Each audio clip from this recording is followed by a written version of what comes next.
Le fine-tuning, ce mot, tu l'entends partout en ce moment, non? Mais concrètement, qu'est-ce que ça cache? Eh bien, c'est l'art de transformer une intelligence artificielle généraliste, qui sait un peu de tout, en un véritable expert taillé sur mesure pour une mission précise. Et aujourd'hui, on va voir exactement comment ça marche. Tu vois, le plus grand défi de l'IA pendant longtemps, ça a été ce paradoxe un peu fou. D'un côté, on a des modèles gigantesques, gavés avec tout l'Internet, capables de te parler de physique quantique ou de t'écrire un sonnet.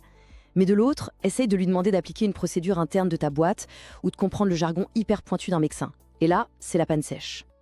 En gros, d'un côté, on a cette connaissance générale. C'est vaste comme un océan, mais souvent avec la profondeur d'une flaque d'eau. Et de l'autre, on a un besoin spécifique, un savoir pointu, contextuel, qui est la vraie clé pour créer de la valeur. Alors comment on fait le pont entre ces deux mondes? La réponse, tu l'as deviné, c'est justement le fine-tuning. Alors, techniquement parlant, le fine-tuning ou ajustement fin, c'est une méthode qu'on appelle l'apprentissage par transfert. Le principe, il est super simple en fait. On prend un modèle qui a déjà fait ses devoirs, une base de connaissances énorme et très solide, et on continue de l'entraîner. Mais cette fois-ci, on le fait sur un jeu de données beaucoup plus petit et surtout ultra ciblé sur ce qu'on veut lui faire faire. Ok, la technique c'est bien, mais pour vraiment piger le truc, rien de tel qu'une bonne image. Imagine un grand chef étoilé, un virtuose des fourneaux. Il connaît tout sur la cuisine, les cuissons, les sauces, les textures. Pour maîtriser une recette régionale très spécifique, une recette de grand-mère un peu oubliée, est-ce qu'il va refaire toute son école de cuisine? Bien sûr que non.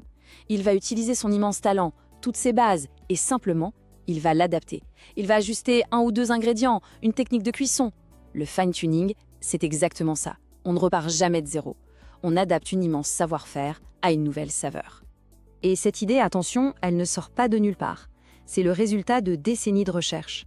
Ça a commencé tout doucement dans les années 90, où on parlait déjà d'apprentissage par transfert, puis boum, l'explosion du deep learning dans les années 2010 a tout changé. Et enfin, avec l'arrivée des mastodontes préentraînés comme BERT ou les premiers GPT, tout a basculé. Le fine-tuning n'était plus une simple option, il est devenu la clé.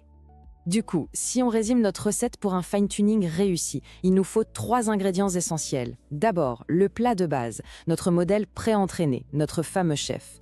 Ensuite, la technique magique, l'apprentissage par transfert, cette capacité à appliquer son savoir sans tout réapprendre.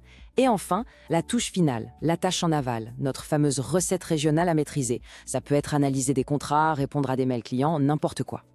Mais alors, comment on fait cet ajustement concrètement sous le capot? Pendant longtemps, la méthode était, disons, un peu barbare. On réentraînait la totalité des milliards de paramètres du modèle. Imagine la puissance de calcul nécessaire, la facture d'électricité. Aujourd'hui, l'approche est beaucoup plus élégante.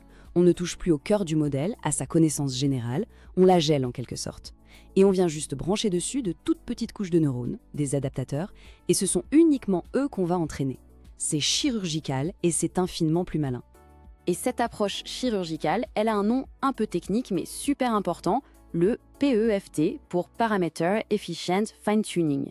L'objectif est clair, obtenir une spécialisation maximale avec un effort de calcul minimal sur les paramètres du modèle. C'est vraiment ça la révolution qui a rendu le fine-tuning accessible à beaucoup plus de monde. Et quand je dis efficient, ce n'est pas juste un petit gain, c'est un changement de dimension. Regarde ce chiffre. Moins 94%. C'est ce que des techniques comme Cullora permettent d'économiser en mémoire. Pour te donner une idée, un modèle de 65 milliards de paramètres, avant il fallait plus de 780 gigaoctets pour l'entraîner. En gros, l'équivalent d'un data center. Aujourd'hui, moins de 48 gigaoctets. Ça peut tourner sur une seule grosse carte graphique. C'est juste colossal. Alors concrètement, ça se passe comment? C'est un processus en 4 grandes étapes. Étape 1, on choisit son champion, le bon modèle de base. Étape 2, et c'est la plus critique, on prépare un jeu de données impeccable, parfaitement représentatif de la tâche. Étape 3, on lance l'entraînement, souvent avec une méthode PEFT pour ajuster le modèle. Et enfin, étape 4, on évalue ses performances et on déploie notre nouvel expert. Et dans la vraie vie, l'impact est immédiat. Prends le premier exemple, un bot de service client. Grâce au fine-tuning, il ne se contente plus de réponses toutes faites. Non, il comprend le jargon de l'entreprise, ses politiques internes et donne des réponses ultra précises. Ou, dans un domaine complètement différent comme la médecine, une IA fine-tunée peut aider un radiologue à repérer des types de cellules spécifiques avec une précision incroyable. C'est ça le fine-tuning. Ça transforme une technologie cool en un outil qui a une vraie valeur business. Mais attention, ce n'est pas non plus une solution magique. Le fine-tuning a ses propres défis. Et le plus important, comme le soulignent de nombreuses études, c'est celui-ci. La qualité de tes données de spécialisation est reine. Il vaut mieux 1000 exemples parfaits que 100 000 exemples médiocres. C'est la règle d'or. Parce que le fine-tuning, c'est un vrai jeu d'équilibriste. Le premier risque, c'est le surapprentissage. Ton modèle devient tellement expert de sa petite niche qu'il en oublie tout le reste et devient incapable de généraliser. Il faut aussi jongler avec le coût, qui, même s'il est réduit, reste un investissement.